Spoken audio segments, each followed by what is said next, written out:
Children's day. સ્કૂલમાં બધી જગ્યાએ ચિલ્ડ્રન્સ ડેના પેમ્ફલેટ લાગ્યા છે. ગટ્ટુ, ચિંકી, બંટી અને બીજા બધા મિત્રો પેમ્ફલેટ જુએ છે. ગટ્ટુ, ચિંકી, પેલું જો સ્કૂલમાં કંઈક મેળો થવાનો છે. હા બંટી, સ્કૂલમાં ચિલ્ડ્રન્સ ડે ઉજવવા માટે બાળ મેળો થવાનો છે. કેટલી મજા આવશે ને? જો આમાં લખ્યું છે કે ઝૂલો અને બીજી બધી ગેમ્સ પણ હશે અને બધાની સાથે આકર્ષિત ઇનામ. વાહ, મને તો મન થાય છે કે જલ્દીથી 14મી નવેમ્બર આવી જાય. હા, અને ખાવા પીવાની દુકાનો પણ હશે. વિચારીને તો મારા મોઢામાં પાણી આવી જાય છે. કોરિડોરમાં ઊભા બધા મિત્રો એકબીજા સાથે પેમ્ફલેટ જોઈને વાત કરતા હતા. એવામાં દૂરથી ગટ્ટુના ટીચર ગટ્ટુને બોલાવે છે. ગટ્ટુ, ચિંકી, અહીં આવો બેટા. યસ મેમ, તમે બોલાવ્યો? ચિલ્ડ્રન્સ ડેના દિવસે સ્કૂલમાં ફેન્સી ડ્રેસ કોમ્પિટિશન છે. તે જોવા માટે બહારથી કેટલાક ગેસ્ટ પણ આવશે. તારે એ દિવસે ચાચા નહેરુ બનીને આવવાનું છે અને તેમણે કહેલી અમુક વાતો સ્ટેજ પર બોલવાની છે. ઓકે? પણ મેમ, એ દિવસ તો મેળો પણ છે. મેમ, તો આપણો કાર્યક્રમ પત્યા પછી મેળામાં જતો રહેજે, ઠીક છે? સારું મેમ.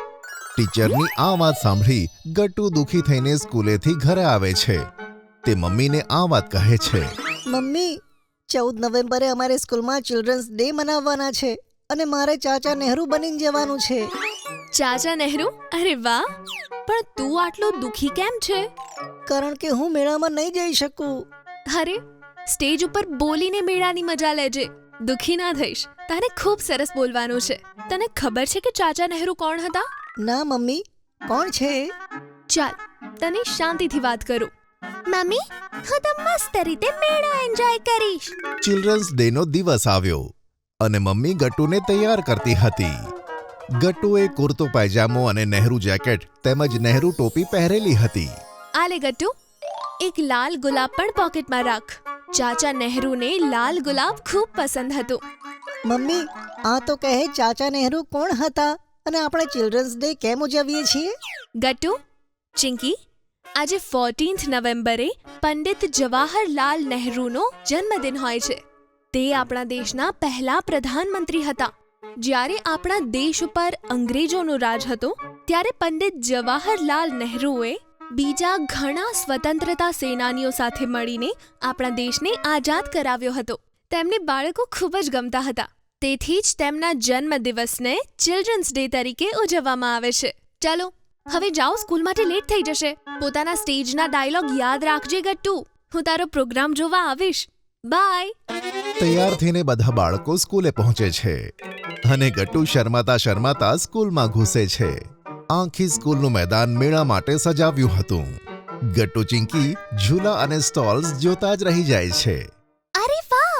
આખી સ્કૂલ મેળા માટે સજેલી કેટલી સુંદર લાગે છે. આજે તો બહુ જ મજા આવશે.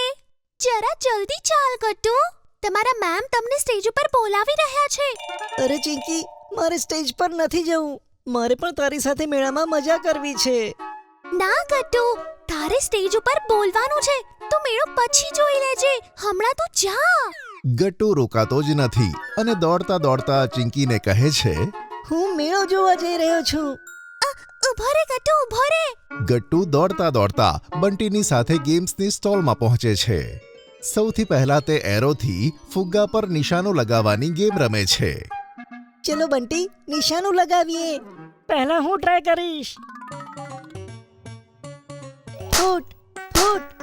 વાહ બંટી, તે તો 2 ફુગ્ગા ફોડી નાખ્યા. હવે મારો. હા, મારા જેવું નિશાનું લગાવીને બતાય તો હું માની જાઉં. ગટ્ટુ ભૂલથી દુકાનદાર તરફ નિશાન તાકે છે. દુકાનદાર તો ડરી જાય છે. અરે યાર, લાગી જા, નિશાનું લાગી જા.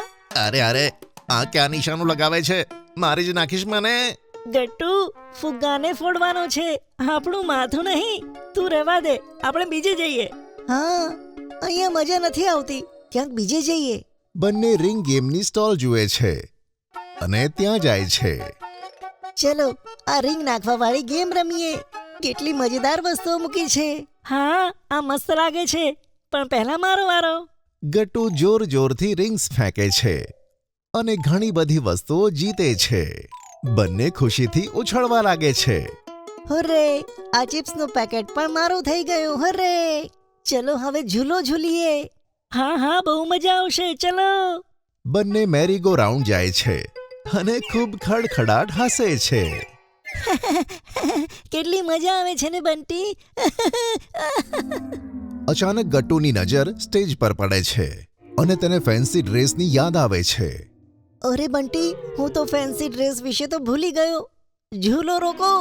અરે બેસી રે ગટ્ટુ, બેસી રે. ગટ્ટુ ગભરાઈ જાય છે અને ઝૂલો રોકવા માટે કહે છે. ઝૂલો રોકાતા જ તે સ્ટેજ તરફ ભાગે છે. મેમ, હું આવી ગયો. ક્યાં હતો તું ગટ્ટુ? ગટ્ટુ સ્ટેજ પર જાય છે. તે મન ખરાબ કરીને બીજા બાળકો સાથે સ્ટેજ પર બેસી જાય છે. સ્ટેજ પરથી તેને બધો મેળો દેખાતો હતો. દુકાનો જોઈને ગટ્ટુ વિચારે છે, કેટલી મજા આવતી હતી ત્યાં.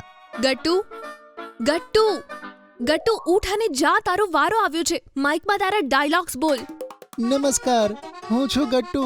આજે પંડિત જવાહરલાલ હું બનેલો છું. આજે હું તમારી સામે તેમના કહેલા કેટલાક શબ્દો કહીશ. બાળકો એક બગીચામાં કળીઓ જેવા હોય છે અને તેમને એમ બોલતા બોલતા ગટ્ટુની નજર ચિંકી પર પડે છે, જે પાણીપુરી ખાતી હતી. ગટ્ટુના મોઢામાં પાણી આવે છે અને તે કંઈક બીજું જ બોલવા લાગે છે. બગીચામાં પાણીપુરી જેવા હોય છે, જેમને પ્રેમથી મોઢામાં રાખવા જોઈએ. આ પાણીપુરી. ગટ્ટુ, ગોલ મટોલ નહીં, કળીઓની જેમ હોય છે. કળીઓ. મમ્મી ઓડિયન્સમાં બેઠી હતી અને ગટ્ટુને બોલવા માટે ઈશારો કરતી હતી.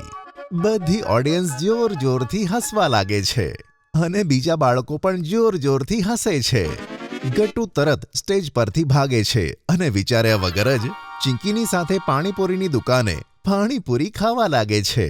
જુઓ, આજે ચાચા નહેરુ પણ પાણીપુરીની મજા લે છે. ગટ્ટુ પાણીપુરી ખાતો જ રહે છે.